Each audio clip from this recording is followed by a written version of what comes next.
तो आज हम शुरू करने वाले हैं डायमेंशनल एनालिसिस, ठीक, बीमीय विश्लेषण पढ़ेंगे। तो आज की पूरी क्लास 1 या 1.5 घंटे की या लगभग 2 घंटे की हो सकती है, जिसमें हम पूरा चैप्टर कवर करेंगे बीमीय विश्लेषण का। तो बीमीय विश्लेषण तो समझते हैं क्या होता है बीमीय विश्लेषण। बीमीय विश्लेषण जिसे इंग्लिश में कहते हैं क्या है, डायमेंशनल एनालिसिस। डायमेंशनल एनालिसिस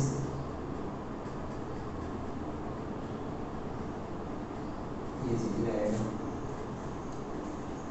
तो फिजिक्स में जैसे आप लोगों ने पहले चैप्टर में पढ़ा भौतिक जगत क्या होता है, ठीक। भौतिक जगत में आपको बताया गया पूरी फिजिक्स में क्या क्या कितने पार्ट होते हैं, कितने प्रकार के फिजिक्स होते हैं, ये बताया गया। कौन कौन से नियम होते हैं, कौन कौन से बल होते हैं, ये चीज़ें था, ठीक। और उसके बाद सेकेंड चैप्टर आपको बताया गया था कि परसेंटेज कुछ एरर आते हैं, हर एक वैल्यू में कुछ न कुछ एरर आते हैं प्रैक्टिकल के दौरान। उसके बारे में सीखा कैसे क्या होता है, सार्थक अंक हो गया, कोटिमान हो गया, उन सब के बारे में सीखा, ठीक। तो और आपने सबसे इम्पॉर्टेंट चीज़ पढ़ा था क्या, कि जो कुछ मूल मात्रक होते हैं, कुछ मूल राशियाँ होती हैं, कुछ व्युत्पन्न मात्रक होते हैं, व्युत्पन्न राशियाँ होती है, ठीक। तो इन सब के बारे में पढ़ा जा चुका है, ठीक। जितना पढ़े हो उसका यूज इसमें रहेगा। जैसे कि मूल राशियाँ क्या होती हैं और कितने प्रकार की होती हैं, कुछ बताया गया था ना, 7 प्रकार की होती हैं। हम लोग केमिस्ट्री में भी डिस्कस किए थे मूल राशि क्या होती है, 7 प्रकार की, जिसमें लंबाई, द्रव्यमान, समय, ताप, जो तीव्रता था, और क्या था, एक मोल पदार्थ की मात्रा था, इस तरीके से। तो यहाँ तो यही करना है, तो उन सब का बीमा आज हम लिखने वाले हैं। तो उसके पहले समझते हैं बीमा होता क्या है, ठीक। व्हाट इज डायमेंशन, तो पहले समझते हैं बीमा क्या है, डायमेंशन। तो अगर देखा जाए नॉर्मली, जैसे आपने सुना होगा रियल लाइफ में कहते हैं ना कि मूवी जो है 3D है, 2D है, ऐसे करके सुना होगा। या कहते हैं कि अगर लंबाई है तो 1D होता है, अगर एक का क्षेत्रफल आ गया, खाली जमीन की बात करें, ये क्षेत्रफल आ जाए उसे कहा जाता है 2D हो गया। एक होता है अगर उसमें थोड़ा जैसे कमरा हो गया, आपका रूम हो गया, तो कहा जाता है रूम क्या होता है, 3D होता है। तो इन सब का मतलब क्या होता है, अगर आपको कहीं पर सिर्फ लंबाई दिखाई दे रहा है तो उसे बोला जाएगा 1D। क्या बोला जाएगा, जैसे सिर्फ लंबाई हो गया, अगर सिर्फ लंबाई है तो क्या बोला जाता है, 1D बोला जाता है। 1D मतलब 1 डायमेंशनल हो गया, ठीक, लंबाई के अंतर्गत। अगर मान लो आपको लंबाई और चौड़ाई आ गई, ये लंबाई आ गया, ये चौड़ाई आ गई, ठीक, इसे क्या बोलेंगे, 2D बोलेंगे, ठीक, 2 डायमेंशन, ठीक, इस तरीके से। अगर यही चीज़ मान लो लंबाई भी आ जाए, चौड़ाई भी आ जाए, ऊंचाई भी आ जाए, जैसे हम एक घन ले लेते हैं, घन या घना, तो इसमें लंबाई भी है, चौड़ाई भी है, ऊंचाई भी है। समझिए, ऊंचाई हो गया, ये लंबाई हो गया, ये चौड़ाई हो गया, इस तरीके से, ठीक। तो इसे क्या बोलेंगे हम लोग, 3D बोल सकते हैं। समझ में आ गया ना। इसी चीज को फिजिक्स में हम क्या नाम देते हैं, इसका नाम आपने कहा कि लंबाई हो जाएगा, लंबाई को हम 1D नाम दे देंगे। और जहां सिर्फ क्षेत्रफल की बात करेंगे, लंबाई चौड़ाई मतलब क्या हो गया, क्षेत्रफल हो गया, ठीक, क्षेत्रफल 2D होता है। और यही चीज आयतन क्या होता है, 3D होता है। आयतन क्या होता है, 3D होता है, ठीक, इस तरीके से। तो इनके सूत्र के आधार पे या इनके दूरी को हम देखते हुए, और सभी दूरियां है ना, चाहे लंबाई हो या चौड़ाई हो या ऊंचाई हो, सब दूरी, ठीक, सभी दूरी को हम लोग बीमा में ना एक बोल सकते हैं कि एक भौतिक राशि से दिखाते हैं। इसका संकेत होता है बीमा का, चाहे वह लंबाई हो या चौड़ाई हो या ऊंचाई हो, सबको हम L से दिखाते हैं। किससे दिखाते हैं, L से दिखाया जाता है। तो यहाँ पर अगर ध्यान दो, तो ये जो लंबाई है, क्षेत्रफल है, जो आयतन है, इसे कहते हैं भौतिक राशियाँ। क्या है ये सब, भौतिक राशियाँ हैं। तो कहा जाता है किसी भौतिक राशि में भौतिक राशियों के मात्रकों की घात, या बोल सकते हैं मूल मात्रकों की घात, मूल मात्रकों की घात, मूल मात्रकों की घात क्या कहलाती है? बीमा कहलाती है, बीमा कहलाती है। इस तरीके से बोल सकते हैं। तो शॉर्ट फॉर्म में याद रखे रहना, मूल मात्रक की घात क्या कहलाती है? बीमा कहलाती है। मात्रक की घात बीमा कहलाती है। जैसे देखो एग्जांपल लेकर चलते हैं, ठीक। जैसे कि पहले बना लेते हैं मूल मात्र, पहले यहाँ देखो, जैसे कि मूल राशि, पहले चार्ट बना लेते हैं, मूल राशियां पहले ही बना लेते हैं, मूल राशियां और मूल मात्रक, मूल मात्रक, ठीक। अब यहाँ पे मूल राशियां, पहला क्या हो जाएगा बताओ? लंबाई हो गया, या लंबाई क्या, दूरी नाम दे दो, दूरी या लंबाई, लेकिन मोस्टली सब जगह लंबाई लिखा जाता है। अब लंबाई लिखो, चौड़ाई लिखो या ऊंचाई लिखो, ठीक। तो लंबाई चौड़ाई ऊंचाई सब एक ही चीज में आता है। तो मूल मात्रा क्या हो जाएगा इसका बताओ? मीटर। क्या हो गया इसका? मीटर। और उसके बाद क्या आएगा? द्रव्यमान। द्रव्यमान को किससे दिखाया जाएगा? किलोग्राम से, किलोग्राम, इस तरीके से। नंबर 3 और क्या बताओ? समय बताओ। समय, समय किससे दिखाया जाएगा? सेकंड से। समय को सेकंड से दिखाया जा रहा है। और नंबर 4 ताप दिखाओगे। ताप किसमें दिखाया जाएगा? केल्विन में। किसमें दिखाया? केल्विन हो गया। नंबर 5 विद्युत धारा। विद्युत धारा ये क्या हो जाएगा बताओ? एम्पियर हो गया। विद्युत धारा का मूल मात्रक एम्पियर हो गया। नंबर 6 आप जो दिखाओगे ज्योति तीव्रता, ज्योति तीव्रता, ल्यूमिनस इंटेंसिटी, इसे किससे दिखाओगे बताओ? बताओ ज्योति तीव्रता किससे दिखाया जाएगा? कैंडेला से ना? किससे दिखाया जाएगा? कैंडेला। और नंबर 7 कौन होता है बताओ? पदार्थ की मात्रा। पदार्थ की मात्रा, तो हम पदार्थ की मात्रा को दिखाते हैं इससे बताओ? मोल से दिखाते हैं, मोल, इस तरीके से। तो शॉर्ट फॉर्म में इसको लिखा जाता है मीटर, एम हो गया, ये हो गया केजी, और ये हो गया सेकेंड, और ये हो गया केल्विन, एम्पियर, और कैंडेला क्या हो जाएगा? सीडी। क्या हो जाएगा? सीडी। और मोल को क्या लिखा जाएगा? MOL हो जाएगा, ये हो जाएगा, ठीक। ये होते हैं हमारे मूल राशियां 7, और इसके साथ मात्रक हो गए। तो मूल का मतलब क्या होता है बताए थे ना? मूल का मतलब होता है प्रत्येक वह राशि, ठीक, जो किसी चीज से क्या होती है? उत्पन्न होती है। अब यहाँ पे मूल का मतलब होता है कि वो कभी भी कहीं बदलने वाला नहीं है, ठीक। ये आपका बेसिक पॉइंट मतलब फंडामेंटल है। मूल मीन्स क्या कहते हैं? फंडामेंटल। ये कभी भी बदलने वाला नहीं है। और हर एक मात्रक इन सातों के अलावा फिजिक्स हो या केमिस्ट्री हो या बायोलॉजी कहीं भी हो, अगर कोई भी मात्रक जो यूज किया जाता है इन सातों के अलावा, ठीक, वो सब होते हैं कौन से? व्युत्पन्न मात्रक। कौन से मात्रक होते हैं? इनको छोड़ के सब होते हैं व्युत्पन्न। मतलब कहने का है मूल मात्रकों से उत्पन्न राशियां व्युत्पन्न राशियां कहलाती हैं, और उनके मात्रक व्युत्पन्न मात्रक कहलाते हैं। समझ आ गया? कहने का मतलब है पूरे साइंस में आपके 7 मात्रक ही बनाए गए हैं। इसी 7 मात्रक के बेसिस पे आप सारा फिजिक्स का जो मात्रक है बना लेते हैं, ठीक। इसीलिए इसका नाम मूल रखा गया है। अब आता है बीमा के बारे में आते हैं। हमने कहा कि जो मात्रक की घात होती है बीमा होती है। अभी यहाँ पे कोई भी मात्रक की घात तो आई नहीं है, तो क्या किया गया है? तो बीमा को 7 प्रकार के हो गए। कितने प्रकार के हो गए बीमा? 7 प्रकार, क्योंकि 7 मूल मात्रक हो गए, तो बीमा को भी हम 7 प्रकार से बांटेंगे। तो अगर इसका बीमा लिखा जाए, बीमा, अगर इसका बीमा, तो बीमा का जो संकेत होता है हमेशा वर्ग कोष्ठक में लिखा जाता है। किसमें लिखा जाता है?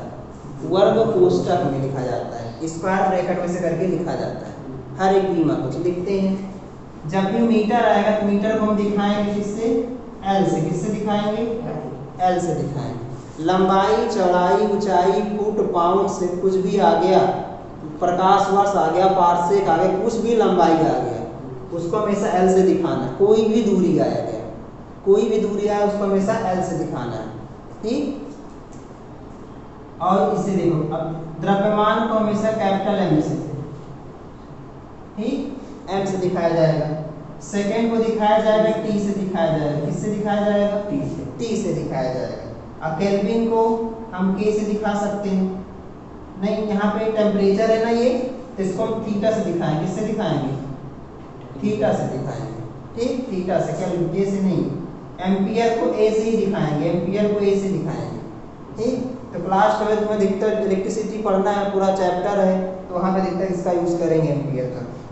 और उसके बाद फिर इसको सीडी को सीडी लिख सकते हैं, ये कोई इसमें नहीं है, सीडी लिख सकते हैं, ठीक। अब मोल को नंबर ऑफ मोल है तो इसको मोल लिख सकते हैं।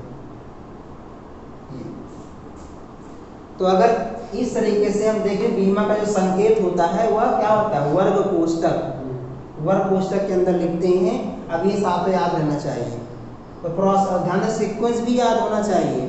पहले एन लिखोगे, फिर एम लिखोगे, फिर टी, फिर थीटा, फिर ए, फिर सी डी, फिर मोल, ऐसे करके लिखा जाएगा। ये नहीं कि पहले आप एम लिखोगे फिर एल लिखोगे, थोड़ा सीक्वेंस का भी ध्यान देना पड़ेगा, ठीक। ये तो हो गया, समझ में आ गया ना? एग्जाम्पल लेकर सर समझते हैं, एग्जाम्पल दीजिए, एग्जाम्पल लेकर समझते हैं। जैसे हम शुरू करते हैं, पहला, जैसे कि क्षेत्रफल आया, क्षेत्रफल, क्षेत्रफल बराबर क्या होता है? लंबाई गुणे चौड़ाई। एक बात हमको पता चलती है, अगर आपको फार्मूला पता रहेगा तो आप इसमें बना सकते हो, अगर फार्मूला नहीं पता भी बना भी नहीं पाओगे। तो बेहतर ये है कि इसमें फार्मूला भी याद करना पड़ेगा। फिजिक्स का फार्मूला याद रहेगा तो डायमेंशन भी बना ले जाओगे। अब आप कोई भी डेफिनेशन लिखते हो, आने वाले जितने भी अब चैप्टर रहेंगे, कुछ भी डेफिनेशन लिखोगे, चाल, दूरी, समय हो गया, त्वरण हो गया, या गेंद त्वरण गेंद बल हो गया, गुरुत्वाकर्षण बल हो गया, ताप हो गया, कोई नियम आ गया, ऊष्माचालकता गुणांक, श्यानता गुणांक, प्रतिबल, विकृति, कुछ भी आ गया, अब आप बीमा का यूज जरूर करोगे। पहला काम सूत्र लिखोगे, दूसरा काम मात्रक लिखोगे, तीसरा काम बताओगे प्रकृति क्या है, सदिश क्या है, अदिश क्या, सब पढ़ चुके हो वेक्टर में। और उसके बाद फिर लिखना है बीमा। ये चार चीज लिखना अनिवार्य होगा परिभाषा में। पहला परिभाषा, दूसरा फिर उसका सूत्र, तीसरा उसका मात्रक, चौथा कौन सी राशि है, और पांचवा कौन सी बीमा है, उसकी बीमा कौन सी होगी। ये 5 चीज लिखना होगा डेफिनेशन में, आपको बिना कहे ही लिखना पड़ेगा। जैसे मान लो आ गया कि आप वेग से क्या समझते हैं, तो पहले वेग का परिभाषा लिखोगे, फिर वेग का सूत्र लिखोगे, वेग बराबर क्या होता है, विस्थापन बटे समय, फिर उसका मात्रक लिखोगे, ठीक, मीटर पर सेकेंड, फिर उसका क्या लिखोगे, वेग सदिश राशि है, सदिश राशि लिखोगे, उसका बीमा लिखोगे, बीमा बता रहे कैसे बनेगा। तो क्षेत्रफल का बीमा क्या है, क्षेत्रफल और लंबाई गुणे चौड़ाई हो गया। तो अगर इसका बीमा, क्षेत्रफल को हम दिखाते ए से, किससे दिखाते हैं, ए से, ए का बीमा लिख रहे हैं, क्या हो जाएगा, एल हो गया इंटू एल हो गया, इस तरीके से। अब ये एल को जब एल से मल्टीप्लाई करेंगे तो आप कहोगे सर एल स्क्वायर आ जाएगा, क्या आ जाएगा, एल स्क्वायर आ जाएगा, एल स्क्वायर आ जाएगा, ठीक। लेकिन इसका ध्यान रहे कि बीमा में डायमेंशन में हम लोग कभी एल स्क्वायर नहीं पढ़ेंगे, ठीक, क्या पढ़ेंगे, L2 पढ़ेंगे, L3 पढ़ेंगे, इस तरीके से पढ़ेंगे, ठीक, इस तरीके से। ऐसे आयतन आ गया, आयतन, आयतन का क्या हो जाएगा, लंबाई गुणे चौड़ाई गुणे ऊंचाई हो गया, इस तरीके से। तो लंबाई किस आयतन को दिखाएंगे v से, इस तरीके से। तो लंबाई क्या हो जाएगा बताओ, l हो गया, ये भी चौड़ाई भी l हो जाएगा और ऊंचाई भी l हो जाएगा, ठीक। अब इन तीनों को सॉल्व करोगे तो क्या आ जाएगा, L3 आ जाएगा, इस तरीके से, ठीक। आयतन का बीमा आ गया, L3 आ गया, ठीक, समझ आ रहा है ना पूरा अच्छे से।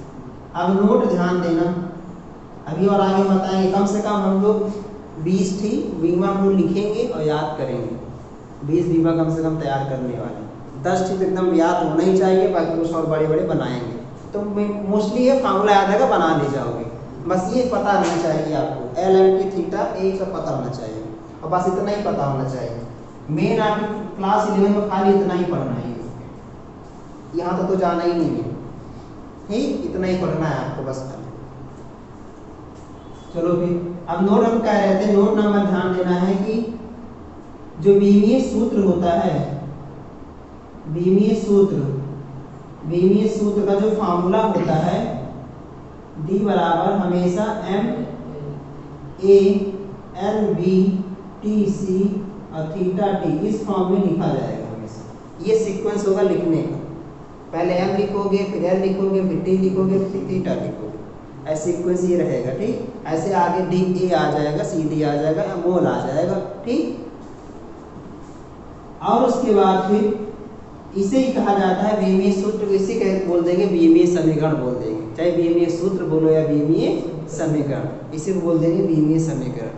तो ये जो घात रहेगा, अब यही जो घात है ये A B C D, यही क्या बताता है बताओ, बीमा। यही क्या है बताओ, यही क्या है बताओ, बीमाएं।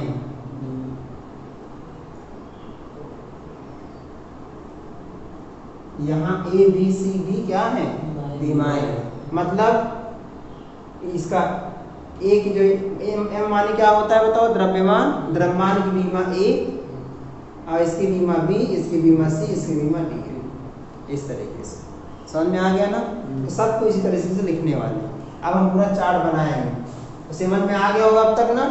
यहाँ पे दिखाया गया 1D 2D 3D करके, मूल मात्रक की घात बीमा कहलाती है, और बीमा मूल राशि मूल मात्रक पे डिपेंड होती है। 7 प्रकार के हो गए, और ये हमने एग्जाम्पल दे दिया, बीमी सूत्र सभी से लिखा जाएगा, ठीक। अब हमारा काम क्या है, अब हम इसके आगे 2 बनाए हैं ना, और बनाते हैं अच्छे अच्छे सूत्र लेकर, ठीक। चलिए नोट करिए। तो क्षेत्रफल हो गया और आयतन हो गया, क्षेत्रफल आयतन। अब आगे बढ़ते हैं, नंबर 3,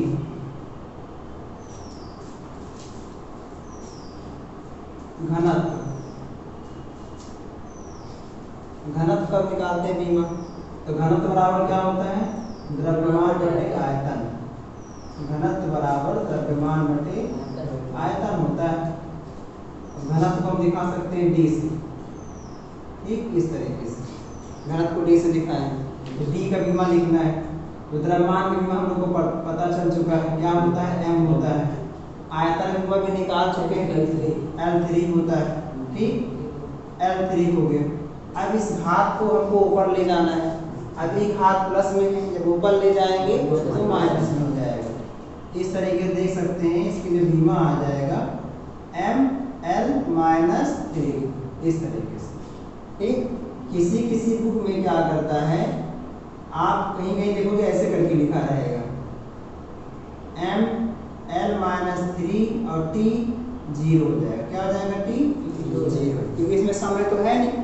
तो कहा जाता है जो बीमा होता है वो MLT के फॉर्म में लिखा जाता है, ठीक। तो जो चीज़ नहीं होता है ना उसको 0 लिख दिया जाता है, इस तरीके से। लेकिन इसे कहते हैं बीमीय समीकरण के रूप में लिखा गया है, ठीक। जब भी आप बोले बीमीय समीकरण लिखो ना, तो पूरा लिख देना है आपको, MLT सब लिख देना है, ठीक। इसका मतलब ये पता चल रहा है घनत्व जो है समय पर निर्भर नहीं करता। समय तो 0 हो गया यहाँ पे, घनत्व का मान समय पर निर्भर नहीं करता, क्षेत्रफल समय पर निर्भर नहीं करता, आयतन भी समय पर निर्भर नहीं करता, ठीक। समझ में आ गया ना? तो ऐसे करके भी लिखा जा सकता है। नंबर 4, अब आता है जैसे कि वेग। वेग बोलो या चाल बोलो, वेग या चाल, तो चाल या वेग लिखते हैं, चाल या वेग, चाल या वेग। तो जानते हो वेग बराबर क्या होता है, विस्थापन बटे समय होता है। तो वेग बराबर विस्थापन बटे समय। अब विस्थापन क्या है, दूरी है, निश्चित दूरी है ना भाई, 2 बिंदुओं के बीच में चली गई दूरी विस्थापन कहलाती है, दूरी है। और दूरी बीमा पता है क्या होता है, दूरी का बीमा आपको पता है M होता है, और समय का बीमा क्या होता है, T होता है। तो इस तरीके से जो वेग की जो बीमा आ गई, इसको ऊपर ले जाओगे तो LT-1 आ जाएगा। यहाँ पर सर M0 हो जाएगा। हाँ, यहाँ पे अगर जो लिखा गया है LT-1, अगर यहाँ पे सही से लिखा जाए विभेदीय समीकरण के रूप में m0 L1 t माइनस 1 ऐसे करके लिखा जाए, इसे हम 1 लिख सकते हैं। ठीक, पूरा एबीसी का मान, ए का मान 1, बी का मान -3, ये ठीक। मतलब यहाँ पे द्रव्यमान की विमा 0 है, लंबाई की विमा 1 है और समय की विमा -1 है। इस तरीके से और एक बात पता चलता है, वेग जो है द्रव्यमान पर निर्भर नहीं करता। ठीक, किसी वस्तु का द्रव्यमान कितना है कितना नहीं है इस बात पे वेग निर्भर नहीं करता, यहाँ तक कि चाल भी निर्भर नहीं करता है। वेग मतलब द्रव्यमान पर निर्भर नहीं करेगा। आगे नंबर 5, अब आता है त्वरण। त्वरण का क्या हो जाएगा, क्या होता है इसका, क्या होता है वेग बटे समय। भाई वेग परिवर्तन बटे समय होता है। जैसे कह सकते हो वेग बटे समय, वेलोसिटी अपॉन टाइम। अब त्वरण को दिखा सकते ए से दिखा सकते हैं। अब वेग का विमा निकाल चुके हैं, क्या होता है lt माइनस 1 हो गया, lt माइनस 1 हो गया। समय का विमा क्या होता है t होता है। अभी देखो एक t पावर अभी 1 है, जहाँ कोई पावर ना होना वहाँ हमेशा 1 पावर होता ही है, ऐसे आप लेट कर सकते। अब इस पावर को जब ऊपर ले जाओगे, पहले से एक -1 है, एक -1 और आ जाएगा तो क्या हो जाएगा -2 हो जाएगा। ये हो जाएगा क्या lt माइनस 2 हो जाएगा। ठीक, हमेशा जो पूछे आपसे घन का विमा क्या होता है ये बताना है, ये नहीं बताना, ये बताना है। ठीक, ये बताना है lt माइनस 1 ये बताना है। ठीक, ये पूरा समीकरण के रूप में लिखा गया है। नंबर 6 एक और लिखते हैं, जैसे कि मान लो बल, अब सब कनेक्टर रहेगा इतना लिखेंगे। बल बराबर क्या हो जाएगा द्रव्यमान गुणे त्वरण, द्रव्यमान गुणे बल बराबर द्रव्यमान गुणे त्वरण। ये सब बेसिक डेफिनेशन है, पता होना चाहिए। तो बल को दिखाते हैं F से, तो F का जो विमा हो जाएगा, द्रव्यमान का विमा क्या होता है बताओ m हो गया, और त्वरण का विमा क्या हो गया lt माइनस 2 हो गया, निकाल चुके हैं। ये सब एक साथ लिख दो तो क्या हो जाएगा ये m l t माइनस 2 ही हो गया। इसका बहुत ज़्यादा यूज रहता है ये बल का, तो बल का एकदम याद होना चाहिए m l t माइनस 2 हो जाएगा। और नंबर 7 ठीक, बल का आ गया। उसके बाद आप जाएगा, जैसे कि मान लो ले सकते हैं संवेग का ले लें। संवेग बराबर क्या होता है द्रव्यमान गुणे वेग, क्या होता है द्रव्यमान गुणे वेग, द्रव्यमान गुणे वेग। तो संवेग को दिखाते हैं किससे बताओ p से ना, मोमेंटम। और मास का क्या होता है विमा m होता है, अब वेग का विमा पता है क्या है lt माइनस 1 हो गया। इस तरीके से यहाँ पर क्या है m l t माइनस 1 हो गया, इस तरीके से ये आ गया संवेग का विमा आ गया m l t माइनस 1। ठीक, नंबर 8 अब आता है आवेग। क्या आएगा आवेग। ठीक, आवेग का मतलब क्या होता है, आवेग का मतलब होता है कि कितने समय के लिए, थोड़े समय के लिए लगा बल, बहुत कम समय में। जब बल से कहते नहीं, जब आप किसी को मारो, जब आप किसी को कंटा खींच के मारते हो तो आपके मारने में उसके लगने में बहुत कम समय होता है वो। ठीक, तो आप मतलब कहते हैं आप बहुत आवेग में आ गए हो। ठीक, फटाफट मारते चले जा रहे हो उसको, भाई थोड़ा अपने आवेग को कंट्रोल करिए। तो आवेग का मतलब होता है जहाँ बल ज़्यादा लेकिन कम समय के लिए।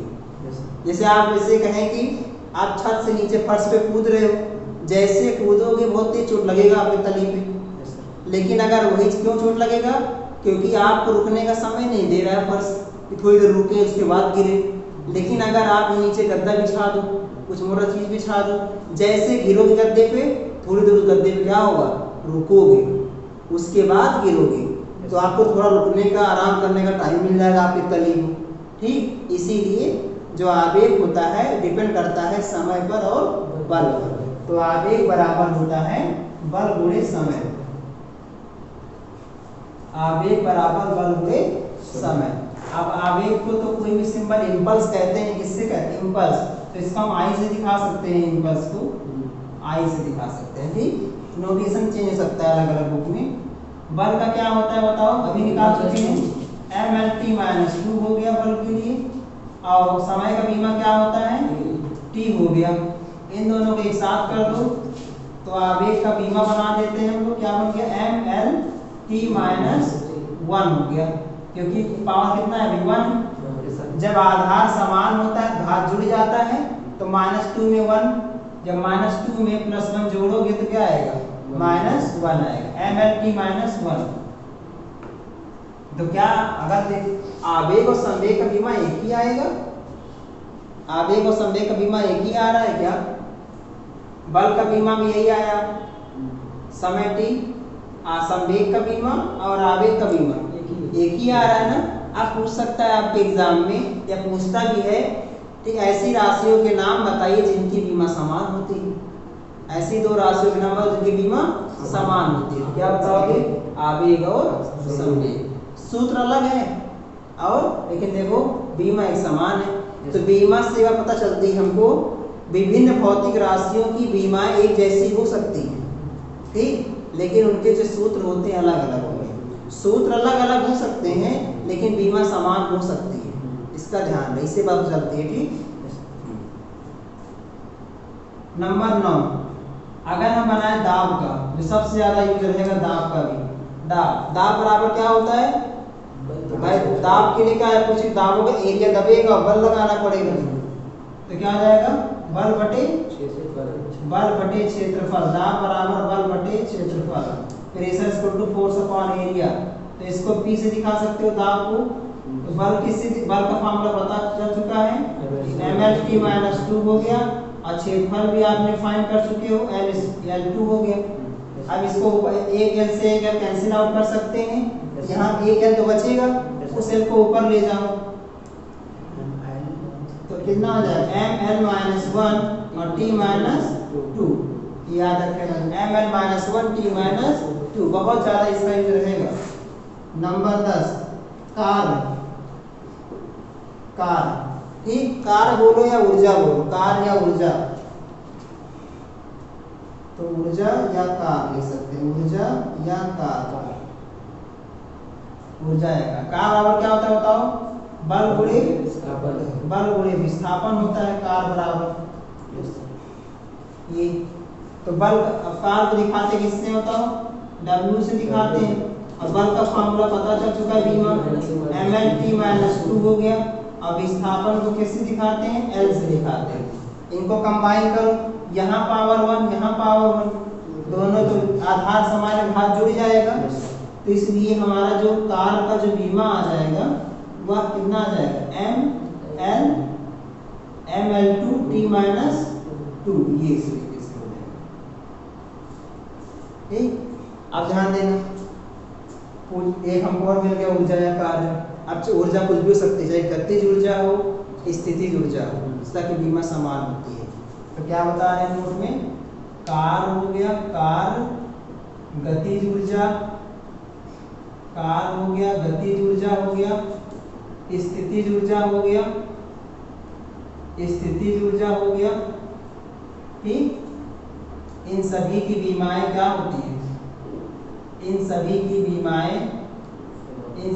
बीमाएं समान होती है, समान होती है। एक और ले लो, इसी में डाल दो बल आघूर्ण भी, क्या बल आघूर्ण,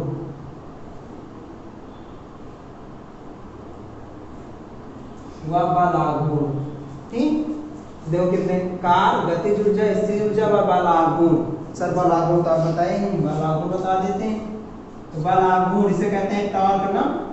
तो बल आघूर्ण बराबर क्या होता है?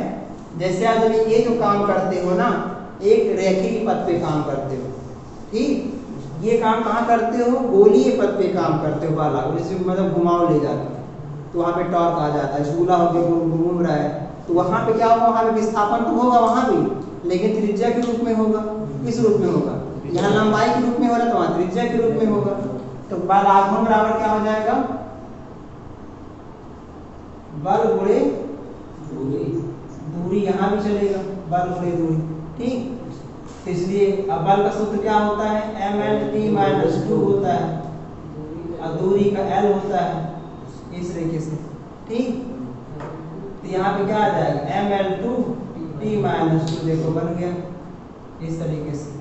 बल आघूर्ण को दिखाते हैं टाउ से, किससे दिखाते हैं? टाउ टो, जिसे कहते हैं टो, टी नहीं बनाना है, थोड़ा तो घुमा देना है इस तरीके से। तो सिंबल भी याद रखे रहना, क्योंकि सब आगे पढ़ना ही है, भी चैप्टर हमारे सब है। उसके बाद फिर आप ले सकते हो किसका, आवृत्ति का। आवृत्ति, आवृत्ति क्या होता है, 1/, आवर्तकाल। आवर्तकाल के व्युत्क्रम को आवृत्ति कहते हैं। आवर्तकाल क्या होता है बताओ, टाइम पीरियड कहते हैं, टाइम पीरियड समझा, टाइम टाइम टी हो जाएगा फिर। तो आवर्तकाल फ्रीक्वेंसी है, तो फ्रीक्वेंसी दिखाते किस, एन से दिखा देते हैं, कहीं कहीं न्यू से दिखाते हैं, कहीं कहीं एन से दिखाता है, एन से दिखा देते हैं। आवर्तकाल क्या हो गया, टी हो गया, तो क्या हो गया 1/t, ऊपर ले जाओ तो क्या हो जाएगा t - 1, इस तरीके से। ठीक, अगला जैसे आ गया आपका यहाँ पे कोण आ गया, कोण, कोण बराबर क्या आ गया, चाप बटे त्रिज्या, कोण बराबर चाप बटे त्रिज्या हो गया इस तरीके से। अब कोण को हम दिखा सकते हैं थीटा से दिखा सकते हैं, ठीक, इस तरीके। चाप क्या हो गया, चाप क्या एक दूरी होती है, चाप क्या होती है, एक दूरी होती है, और त्रिज्या भी एक दूरी होती है, तो L बटे L हो जाएगा, क्या हो जाएगा L बटे L। ये तो पूरा पूरा कैंसिल आउट हो गया। तो यहाँ पे देखोगे क्या आ गया, L0 आ गया, बोल सकते हो कि यहाँ पे क्या आ गया, M0 आया, L0 आया, T0 आया, इस तरीके से। ठीक, मतलब कहा जाएगा ये क्या है, विमाहीन राशि, क्या है विमाहीन। इसका मतलब कोण क्या हो गया, कोण एक विमाहीन राशि है, कोण एक क्या है, विमाहीन राशि है। ठीक, इसीलिए हम किसी भी त्रिकोणमिति sine theta, cos theta, tan theta, इन सब का बीमा नहीं ज्ञात कर सकते, इसीलिए त्रिकोणमितीय फलनों की कोई बीमा नहीं होती है। ठीक, लिख सकते हैं, अतः त्रिकोणमितीय फलनों, त्रिकोणमितीय फलनों, ठीक, साइन थीटा, कॉस थीटा व टैन थीटा आदि की क्या होती है, आदि विमाहीन, आदि की बीमा नहीं होती, आदि की बीमा नहीं होती है। इन सब का बीमा हम नहीं निकाल सकते, ठीक, sign theta, cos, tan theta का, इस तरीके से। अब ऐसे और भी आएंगे। अब ध्यान देना, यहाँ पे दाब हो गया, दाब का बराबर होता है प्रतिबल के, किसके बराबर होता है, प्रतिबल भी वही होता है, ठीक, वो भी बल बटे क्षेत्रफल करके ही फॉर्मूला होता है। तो दाब किसके बराबर होगा, हम लिख देते हैं यहाँ पे नोट करके, दाब प्रतिबल, आप लोग अपने बुक से बना लीजिएगा, दाब हो गया, प्रतिबल हो गया, जितने भी गुणांक आते हैं, प्रत्यास्था गुणांक, ठीक, इलास्टिसिटी में आता है ये प्रत्यास्था गुणांक। अब प्रत्यास्था गुणांक 3-4 प्रकार के होते हैं, उन जितने भी गुणांक आएंगे, ठीक, उन सबका बीमा क्या होगा, समान होगा। इन सभी की बीमा क्या होती है, इन सभी की बीमा समान होती है, इस तरीके से ध्यान देना। दाब, प्रतिबल, प्रत्यास्था गुणांक, इन सभी की। ठीक, कुछ और शुरू करते हैं इसके आगे। तो 13 हो गए ना टोटल। तो शुरुआत के जो 10 हैं, 1 से लेकर 10 तक जो बीमा लिखाए हैं, ठीक, वेग का हो गया, त्वरण का हो गया, द्रव्यमान, क्षेत्रफल, आयतन, सबका हो गया, इन सब का जरूर याद होना चाहिए। 10 तक वेरी इंपॉर्टेंट है, बाकी और सब अगर आपको फॉर्मूले पता रहे हैं बना सकते हो। अब हमारे फिजिक्स में कुछ नियतांक होते हैं, उन नियतांक का बीमा ज़्यादातर पूछा जाता है, ठीक, बड़े बड़े फार्मूले होते हैं, उसी फार्मूले हम बनाते हैं। जैसे देखते हैं, सबसे फेमस जो नियतांक है, आप लोगों ने सुना होगा, गुरुत्वाकर्षण का नियतांक जो होता है, जिसे कहते हैं यूनिवर्सल कांस्टेंट है, वो सार्वत्रिक नियतांक है। मतलब कि जिस ऐसा नियतांक का मान, जहाँ नियतांक का मतलब ही होता है जिसका अंक जो है नियत हो, हर जगह वो काम करे, पूरे ब्रह्मांड में काम करे, वो वैरी न करे। ठीक, तो यहाँ पे जैसे पहला जैसे 14 नंबर ले सकते हैं। 14 नंबर सार्वत्रिक गुरुत्वाकर्षण नियतांक की बीमा। सार्वत्रिक गुरुत्वाकर्षण, सार्वत्रिक गुरुत्वाकर्षण नियतांक, जिसे हम क्या कहते हैं बताओ, जी कहते हैं ना, कैपिटल जी। इसका भी बताना है। ठीक, गुरुत्वीय त्वरण की जो बीमा होती है ना, वो त्वरण के बराबर होता है, ध्यान देना। त्वरण की बीमा और गुरुत्वीय त्वरण की बीमा समान होती है, ये भी ध्यान देना। ठीक, ऐसे बहुत सारी बीमा एक दूसरे के समान होती है, सूत्र अलग अलग हो सकता है, बीमा समान हो सकता है, इसका ध्यान देना है। अब इसका सूत्र, इसका बीमा निकालने के लिए हमको जी के लिए सूत्र चाहिए। तो न्यूटन का नियम क्या कहता है, या बराबर जी m1 m2 अपॉन में क्या होता है आर स्क्वायर, ये सूत्र होता है। ये न्यूटन का नियम होता है, हम लोग पढ़ेंगे चैप्टर में न्यूटन के गति विषय नियम, वहाँ पर ये आएगा। ठीक, तो अभी खाली जान लो बस ये सूत्र हो, जैसे क्लास 9 में पढ़े ही थे। ठीक, अब यहाँ हमको जी का फार्मूला निकालो, तो जी का फार्मूला क्या हो जाएगा, जी बराबर F R square, multi divide में था मल्टीप्लाई हो गया, अपॉन में क्या हो जाएगा ये m1 m2 हो गया। अब हमको बनाना है जी का बीमा बनाना है, तो बताओ एफ का बीमा क्या हो जाएगा, बल है ना, तो बल का बीमा क्या हो जाएगा ml/2 है। आर माने दोनों द्रव्यमानों के बीच की दूरी होती है, आर दूरी है, इसलिए क्या हो जाएगा इसका बीमा एल हो जाएगा। ठीक, L2 लग गया। और उसके बाद एक द्रव्यमान का बीमा m हो गया, द्रव्यमान का बीमा, द्रव्यमान कोई भी उसका बीमा क्या होगा हमेशा m होगा। ठीक, एक बात का और ध्यान देना कि बीमा जो है मात्रक पर निर्भर नहीं करता। जैसे कहें कि मीटर का बीमा क्या होता है, L होता है, सेंटीमीटर का बीमा भी क्या होगा, L ही होगा। तो बीमा का MKS सीजीएस से लेना देना नहीं होता। ठीक, जो बीमा MKS में होगा वही बीमा CGS में होगा, इस सब ध्यान देना है। ठीक, तो मतलब कहने का बीमा की बहुत सारी सीमाएं हैं, ये सब सीमा आती है बीमा। इसको सॉल्व कर लो, चलो तो सॉल्व करेंगे क्या आ जाएगा, m एक m से कैंसिल आउट कर सकते हैं। अब यहाँ पे एक m बच गया ना, ऊपर ले जाओ तो क्या हो जाएगा m-1 हो गया, पावर 1 है। अब यहाँ पे 2 बार l है, यहाँ एक बार l है, तो जुड़ जाएगा, तो m कितना जाएगा L3 हो जाएगा, और उसके बाद कितना जाएगा t-2, m-1 L3 t-2, ये आ गया गुरुत्वाकर्षण नियतांक की बीमा आ गई। और ये एग्जाम में आपको पक्का देंगे, जी का बीमा निकालिए।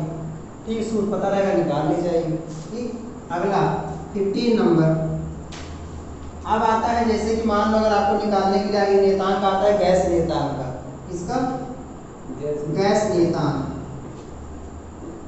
गैस नियतांक की बीमा क्या होगी, तो इसको दिखाते आर से, किससे दिखाते बताओ, आर से दिखाया जाता है। तो इसके लिए सूत्र होता है जिसे कहते हैं आदर्श गैस समीकरण। अभी खाली सुने रहो बस, तो सेकंड बुक में हम पढ़ेंगे ऊष्मा में। तो आदर्श गैस समीकरण, आदर्श गैस समीकरण, आइडियल गैस इक्वेशन क्या होता है, PV = क्या होता है RT, PV = क्या होता है RT होता है। ठीक, अब यहाँ पर ध्यान देना है किसका, R क्या है, गैस नियतांक है, P क्या है, दाब है, V क्या है, आयतन है, T क्या है, टाइम नहीं है, टेम्परेचर है, क्योंकि ऊष्मा आ गया ना, गैस आ गया, ये ऊष्मा में काम करता है। अगर यहाँ से R का फॉर्मूला निकाला जाए तो PV अपॉन में क्या आ गया, T आ गया। अब बनाओ R का बीमा, तो P क्या है, दाब है, दाब में पढ़ चुके हैं क्या होता है, बताओ क्या होता है दाब का बीमा, दाब का बीमा क्या होता है ml-1 t-2। आयतन का बीमा क्या होता है L3 हो गया, और ताप का बीमा क्या होता है थीटा, क्या होता है थीटा होता है। इसको सॉल्व करेंगे तो क्या हो जाएगा m L 3 में से 1 माइनस कर दो तो 2 हो गया, और t-2 और थीटा -1 ये हो गया, सही है। ठीक, ml2 t-2 थीटा -1 मिला लो, ऐसे करके मतलब फॉर्मूला पता रहेगा, सब बना ले जाओगे। 16 नंबर। अब एक आता है श्यानता गुणांक, जो आपके लिए इम्पोर्टेंट वही हम बता रहे हैं, बाकी होते बहुत सारे हैं। आप सबके पास बुक होगा, एनसीईआरटी बुक में बहुत सारे चार्ट बने हुए हैं इसके, और कुमार मित्तल हो गया, जैसे जो भी आप पसंद करो वो अपने अकॉर्डिंग बुक में बहुत सारे हैं, तो खुद से फार्मूला ले लेना और उसको बनाना, प्रैक्टिस करना, ठीक। बाकी जो इम्पोर्टेंट बता दे। श्यानता गुणांक किसके कहते हैं? ईटा, ईटा से प्रदर्शित करते हैं। किससे दिखाते हैं? ईटा, इसको पढ़ते हैं ईटा, ठीक। ये काम करता है द्रवों के बीच में, जैसे तो कौन सा द्रव गाढ़ा है, कौन सा द्रव पतला है, ठीक, तो उसे कहते हैं श्यान बल। कौन सा बल? तो क्या होता है ना, जब आप किसी, जब जैसे मान लो आप शहद है खींच रहे हैं उसको, तो फैलता है। ऐसे कुछ लिक्विड जो फैलते हैं, मतलब अपना उनका साथ छोड़ते ही नहीं, चले जाते हैं। रबड़ होता है, चला जाता है ना, ऐसे वो भी क्या होता है, चिंगम हो गया, हमारा टूटता ही नहीं, चला जाता खींचता ना, तो उनके बीच में श्यानता बहुत ज़्यादा है। तो उनके द्रव में जो लेयर होते हैं ना, उनके बीच में उनके में क्या लगता है? श्यान बल लगता है। तो द्रवों में जो बल लगता है तो वही में आता है श्यानता गुणांक आता है, ठीक। तो इसको पढ़ेंगे हम लोग। तो यहाँ पे इसका जो फार्मूला होता है श्यान बल का, F इक्वल टू बल है 6 पाई ईटा आर वी, ऐसे करके 6 पाई ईटा आर वी हो गया। अब यहाँ पे ध्यान को ईटा निकालना है, तो ईटा इक्वल टू क्या हो जाएगा? F अपॉन में 6 पाई आर वी हो गया, ठीक। ये बल है, ये दूरी है, त्रिज्या दूरी, ये वेग हो जाएगा, ठीक। अब बनाते हैं इसका बीमा। तो ईटा का जो बीमा बनाएंगे, बल हो गया, क्या हो जाएगा? ml t माइनस 2 हो गया बटे, तो 6। अब ध्यान देना, बीमा में किसी भी कांस्टेंट कोई बीमा नहीं होता, नंबर का बीमा नहीं हो सकता, ठीक है। बीमा ही राशि 6 पाई, इसका बीमा नहीं होगा, ठीक। तो इसका हटा दो इसको। r का मान क्या हो गया? l हो गया। अब वेग का क्या होता है? lt माइनस 1 हो गया। अब इसको सॉल्व करो, बताओ क्या हो जाएगा? ईटा इक्वल टू m, एक l से एक l कैंसिल आउट कर दे, l को ऊपर ले जाओ तो क्या हो जाएगा? ml माइनस 1, और t वो माइनस 1 को ऊपर ले जाओगे तो माइनस 2 पहले से, जब ऊपर जाएगा प्लस 1 हो जाएगा, तो क्या हो जाएगा? Minus 1 ml minus 1 t minus 1। क्या यही है? इस तरीके से कहने मतलब अगर आपको फार्मूला याद रहेगा तो बना ले जाओगे। इसी भी को कहते हैं क्रांतिक वेग कहते हैं। क्या कहते हैं? क्रांतिक वेग। तो क्रांतिक वेग वेग करने में समान होता है, इस तरीके से, ठीक। कहीं ऐसे कहते हैं वेग प्रवणता भी कहते हैं। क्या कहते हैं? तो आप किताब में वेग प्रवणता दिया होगा इसका मान, ठीक। ऐसे एक और बना लेते हैं, लास्ट एक और हम बनाएंगे पर इसका नाम ऊष्मा चालकता गुणांक का बीमा। क्या होता है? ऊष्मा चालकता गुणांक। ऊष्मा चालकता गुणांक का बीमा बनाएंगे इस तरीके से। इसको दिखाते किससे बताओ? थीटा से दिखा दो। किससे दिखा दो? थीटा से दिखा दो। तो ऊष्मा चालकता गुणांक का जो सूत्र होगा, सूत्र क्या होगा बताओ? ऊष्मीय ऊर्जा, क्या होगा सूत्र इसका? ऊष्मीय गुणे दूरी बटे क्षेत्रफल हो गया, और गुणे तापांतर, ताप आ गया इस तरीके से।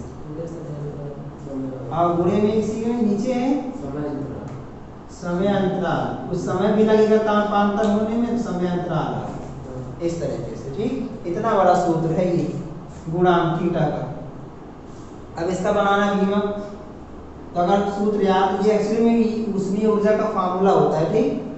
आप बताओ ऊर्जा, बताओ ऊर्जा बीमा वही होगा जो कार का बीमा होगा, तो क्या हो जाएगा? वो ml2 t माइनस 2 हो गया। और दूरी का बीमा क्या होगा? l हो गया। और क्षेत्रफल का बीमा क्या हो गया? l स्क्वायर, l2 हो गया। ताप का बीमा क्या हो गया? थीटा हो गया। और समय का बीमा क्या हो गया? t हो गया। इस तरीके से बस सबको सॉल्व कर लो। एक l से l स्क्वायर कैंसिल आउट हो गया पूरा ही, ठीक। तो यहाँ पर बचा क्या? उसको सब अरेंज करो। तो यहाँ क्या m बचा, l बचा, और t 1 है, ऊपर जाएगा तो माइनस 3 हो जाएगा, और थीटा ऊपर जाएगा तो क्या हो जाएगा? माइनस 1। इस तरीके से mlt माइनस 3 थीटा माइनस 1, इस तरीके से आपको मुझे लगता है गुणांक आ गए। तो आपके लिए श्यानता गुणांक इंपॉर्टेंट है, सार्वत्रिक गुरुत्वाकर्षण, ये दोनों ज्यादा इंपॉर्टेंट है। इस पे सवाल भी आगे रहेंगे क्योंकि हम पढ़ने वाले हैं बीमाओं के उपयोग, ठीक। तो बीमाओं के उपयोग 3 प्रकार के होते हैं, इसमें इसका यूज रहेगा कैसे, ठीक। अब हम लोग पढ़ेंगे एक लास्ट नियम है जो आज क्लास में हमारा लास्ट रीडिंग रहेगा, समांगिता का सिद्धांत। मतलब कहने का है कि बीमाओं के क्या क्या उपयोग हो सकते हैं, अब इसका यूज क्या क्या हो सकता है। तो पढ़ने फार्मूला क्या होता है, आप पढ़ेंगे इसके एप्लीकेशन क्या क्या हो सकते हैं, कहाँ कहाँ इसका यूज कर सकते हैं। ठीक, तो नोट डाउन करें फिर आगे शुरू करते हैं।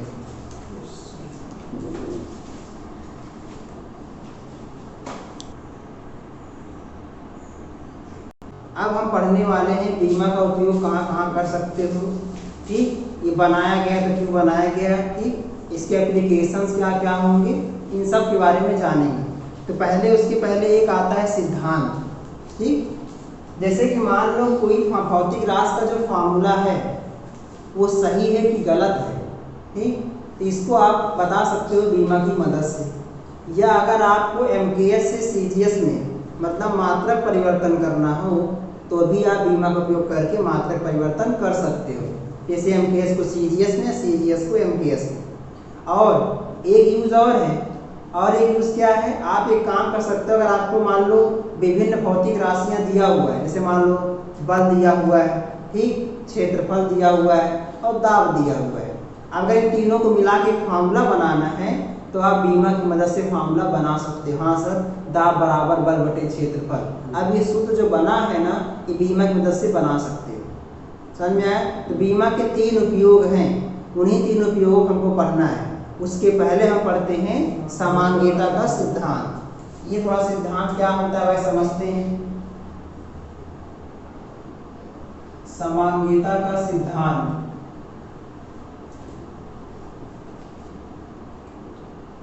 प्रिंसिपल ऑफ होमोजेनिटी, ये समझते हैं क्या होता है, प्रिंसिपल ऑफ होमोजेनिटी। एक सिद्धांत कहता है क्या है कि बीमा में किसी भौतिक राशि में, ठीक, उन्हीं बीमाओं को आपस में जोड़ सकते हैं या उन्हीं भौतिक राशियों को जोड़ सकते हैं, घटा सकते हैं या बराबर रख सकते हैं। ध्यान देना, उन्हीं भौतिक राशि को जोड़ सकते हैं, घटा सकते हैं अथवा बराबर रख सकते हैं जिनकी बीमाएं समान होती हैं। ये क्या कहता है, इस सिद्धांत के अनुसार, इस सिद्धांत के अनुसार हम उन्हीं भौतिक राशियों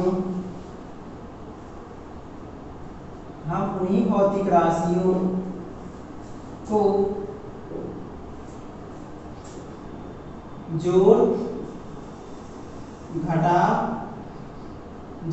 जोड़ना हो गया या घटाना हो गया अथवा बराबर रख सकते हैं,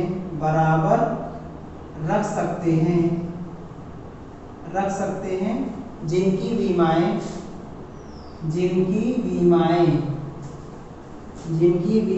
समान होती हैं, ये ठीक। अभी बात समझ में नहीं आई होगी तो एग्जाम्पल लेके समझते हैं।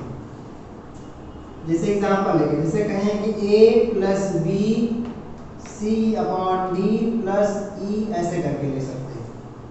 ठीक, तो यहाँ पर देख सकते हैं, यहाँ पर a और b आपस में जुड़ा हुआ है, इसका मतलब जो बीमा a का होगा वही बीमा b का होगा। ठीक, जो बीमा c + d का होगा, घटा लो, यहाँ मार्क्स लगा देते हैं, जो बीमा c/d का होगा वही बीमा e का होगा। मतलब यहाँ पर a की बीमा बराबर किसकी बीमा बताओ, b की बीमा। ठीक, या तो ऐसे, या c/d की बीमा बराबर क्या हो जाएगा, e की बीमा। किसकी बीमा, e की बीमा हो सकता है। ठीक, और या इसको बोल सकते हो a + b की जो बीमा होगी, a + b की जो बीमा होगी संयुक्त रूप से, तो किसके बराबर होगा, c/d - e की बीमा के बराबर होगा। ये हो गया। ठीक, सर आप a b c d लेकर ले, अभी समझ में नहीं आ रहा है तो क्या करते हैं, हम एक काम करते हैं, एक क्वेश्चन लेकर लगाते हैं, एक क्वेश्चन लगाते हैं। जैसे कि मान लो आपको वांडर वाल्स गैस समीकरण, वांडर वाल्स गैस समीकरण क्या होता है P प्लस A/B², ये आपको दिया हुआ है P plus A/B², B minus B, और क्या है RT दे दिया इस तरीके से, ठीक। P plus A/B², B minus B into equal to RT दिया हुआ, ठीक। एग्जाम्पल आपकी बुक में एग्जाम्पल नंबर 6-7 करके कुछ होगा, सबसे लास्ट में देखोगे तो पाओगे। ये क्वेश्चन एग्जाम में कई बार पूछा गया है कि बताना है यहाँ पर ए और बी का बीमा बताइए, ए और बी की बीमा बताइए। तो हमको बताना ए व बी की बीमा बताना है, ए व बी की बीमा बताना है। तो शुरू करते हैं। तो P की बीमा बराबर यहाँ पर P plus A/B² into B minus B equal to RT, ये है क्वेश्चन आपका। अब हमको A व B की बीमा, अब इधर ध्यान दे सकते हो, A की बीमा बताना है, B का बताना है, ये दोनों कांस्टेंट है, ठीक। अब यहाँ पर ध्यान दो, अगर हमको निकालना होगा P की बीमा, P माने दाब है, B माने आयतन है, यहाँ B माने आयतन, A और B नियत कांस्टेंट है, R गैस नियतांक है, T ताप है, ठीक। अगर हम अब बताओ यहाँ पर, तो यहाँ P की बीमा बराबर क्या हो जाएगा, P की बराबर क्या हो जाएगा A/B² की बीमा।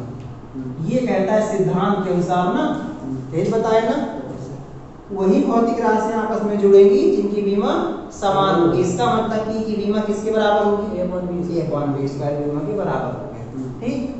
अब यहाँ से किसकी बीमा निकालना बताओ, A की बीमा। तो बताओ A की बीमा क्या हो जाएगी, A की बीमा बराबर B² इधर क्रॉस मल्टीप्लाई कर दो, P की बीमा मल्टीप्लाई B² की बीमा, ऐसे लिख सकते हो, कोई दिक्कत तो नहीं होनी चाहिए इस तरीके से।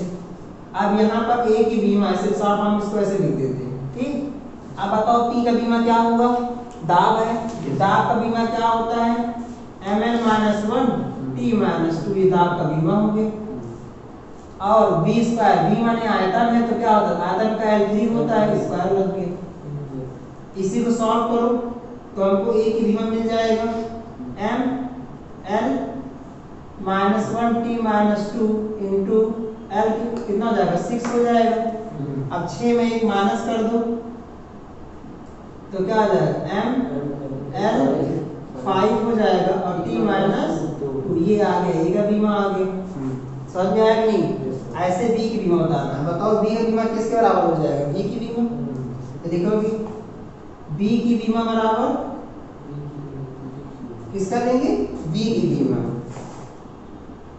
एक बात का और, बीमा में प्लस माइनस नहीं लेते, इस प्लस माइनस से कोई मतलब नहीं है हमको, ठीक। तो क्या हो जाएगा बताओ, तो B का बीमा बताओ, आयतन का बीमा क्या होता है L3 होता है, तो डायरेक्टली आ गया, B बीमा क्या होगा L3 होगा। इस तरीके से क्या एग्जांपल ले सकते हैं, एग्जांपल नंबर दूसरा ले सकते हैं। जैसे मान लो B बराबर U प्लस AT, गति का कौन सा समीकरण है, पहला समीकरण है ना, कौन सा समीकरण है, पहला समीकरण है। अब बताओ, अब यहाँ चेक करते हैं, इसका मतलब यहाँ पर B की बीमा, U की बीमा, AT की बीमा क्या होगी, समान होगी। ये कहता है समान, चेक करते हैं। B क्या है बताओ, अंतिम वेग है, तो क्या हो जाएगा इसका बीमा वेग का बीमा क्या होता है Lt-1 हो गया। U क्या है, प्रारंभिक वेग है। अब ध्यान देना, अंतिम वेग है प्रारंभिक वेग और बीमा समान होती है, तो क्या हो जाएगा ये Lt-1 इसका भी हो जाएगा। A क्या है बताओ, त्वरण है, क्या है Lt-2 हो गया। अब T क्या है बताओ, समय है, तो T हो गया। अब सॉल्व करोगे तो क्या तीनों बीमा समान नहीं आ रही है, Lt-1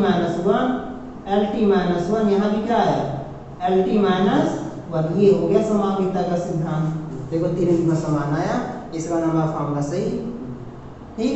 ये भी ध्यान देना, बीमा ये नहीं बता सकता कि फॉर्मूला, कभी कभी क्या मान लो माइनस लगा तभी बीमा यही आता, थोड़ा सा इसमें डिसबैलेंस होता है बीमा में। अगर ये माइनस होता तब भी फॉर्मूला कहता सही है, तो थोड़ा सा प्लस माइनस का लफड़ा होता है इसमें, ठीक। तो बीमा की कुछ सीमाएं होती हैं, एक ये हो गया। एक और ऐसे आप लगा सकते हो किसका, गति का तीनों समीकरण लगा सकते हो। यस बराबर किसका, u t plus half a t square, ये लगा सकते हो। ऐसे आप लगा सकते हो v square equal to u square plus, इन सब को चेक कर सकते हो, ये आपका होमवर्क है, ये आप चेक कर लेना। ठीक, ये आप खुद से चेक कर सकते हो ये फार्मूला क्या तीन बीमा समान आएगी नहीं आएगी, ऐसे इसी प्रकार। ठीक, एक और बड़ा सवाल लगा लेते हैं। ठीक, ये त्वरण हो गया। ठीक, ये त्वरण का फार्मूला दिया हुआ है a t plus b upon c t, और टी क्या है यहाँ पर, समय है। ए बी सी क्या है यहाँ पर, नियतांक है। हमको इसी ए बी व सी का बीमा निकालना है। चलो निकालते हैं, बताओ क्या आ जाएगा। ए टी की बीमा किसके बराबर होगी, पहले इसका देखते हैं, यहाँ शुरुआत करते हैं। इसका मतलब सी की बीमा बराबर किसके हो जाएगा, बताओ। सी की बीमा बराबर किसके होगा, बताओ, किसके बराबर होगा। सी की बीमा किसके बराबर होगा, बताओ, टी स्क्वायर होगा। किसके, टी स्क्वायर की बीमा। सही है, क्योंकि दोनों एक साथ है। अब बताओ टी क्या है, समय, तो ये हो गया टी टू, ये आ गया सी की बीमा, आ गया ना सी की बीमा। अगला अब बताना है इसका एटी का बीमा। हाँ, तो करते हैं यहाँ पे एटी की बीमा ना, तो क्या करते हैं, ए की बीमा बराबर किसके करते हैं, बताओ, एटी की बीमा। ये तो बताओ यहाँ से हमको निकालना है ए की बीमा, तो क्या हो जाएगा ए की बीमा, ये टी चला आएगा इसके नीचे, तो ए अपॉन टी की बीमा। ए की बीमा क्या होता है, त्वरण है, त्वरण का बीमा क्या होता है, टी माइनस टू, समय क्या है, टी हो गया। ये इसको हल कर लो तो क्या आ जाएगा, एल टी माइनस थ्री, ये आ गया ए की बीमा। अच्छा, जब ए आ गया, अब तुम आराम से निकाल सकते हो। अब यहाँ देख सकते हो ए टी की बीमा बराबर, या यहाँ से निकाल सकते हो, ए की बीमा बराबर किसके बराबर होगा, इसके पूरे की, b upon c plus t square की। ये भी कर सकते हो भाई ना, बताया ना भाई, इसकी बीमा इसकी बीमा इसकी बीमा क्या होगी, समान होगी। जैसे हमने ए को इसके बराबर किया, ऐसे हम इसको इसके बराबर कर सकते हैं। चलो करो फिर हमको यहाँ से, हमें सी का पता है बीमा, बी का निकालना है। बताओ बी का बीमा क्या हो जाएगा, बी का बीमा बराबर ए इंटू, या ए की बीमा गुणे ए की बीमा गुणे क्या हो जाएगा, सी प्लस टी स्क्वायर की बीमा, सी प्लस टी स्क्वायर की बीमा। अब इसको सॉल्व करो, बताओ ए की बीमा कितना निकाल चुके हैं, पता है ना, त्वरण है ना, ये एल टी माइनस टू हो गया।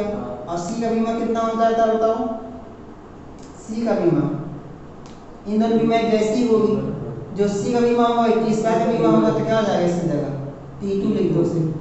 सिर्फ एक बार लिखना है, दो बार नहीं लिखना, क्योंकि दोनों बीमा क्या होती है, समान होती है।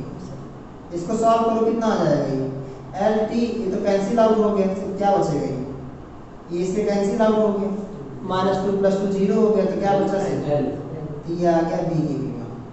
इस तरीके से सवाल आते हैं, इस तरीके से सवाल, बहुत सारे सवाल ऐसे आप अपने बुक से आंकिक प्रश्न जो होगा न्यूमेरिकल में सोल्यूशन लगा लेना। तो आज हम लोगों ने पूरा बीमा का डेफिनेशन, पूरा फार्मूला अच्छे से पढ़ लिया, और उसके बाद फिर होमोजेनिटी का सिद्धांत, ठीक, प्रिंसिपल ऑफ होमोजेनिटी पढ़ लिया। अब हमारा चैप्टर का लास्ट रीडिंग बचा हुआ है बीमाओं के अनुप्रयोग, जिसमें हम लोग पढ़ेंगे फार्मूला बनाना, सूत्र बनाना, सूत्र को सिद्ध करना, और उसके बाद फिर मात्रक परिवर्तन। बस ये तीन पढ़ के हमारे चैप्टर कंप्लीट हो जाएगा। तो नेक्स्ट वीडियो में हम लोग वीडियो बनाएंगे, तो वहाँ पर पढ़ते हैं ठीक से, ठीक। बाकी इसको नोट करिए, और आप सभी का काम है खुद से किताब से अपने एग्जाम्पल एक्सरसाइज क्वेश्चन यूज करिए और लगाइए, और कोई भी डाउट हो उसको पूछिए, ठीक। Thank you.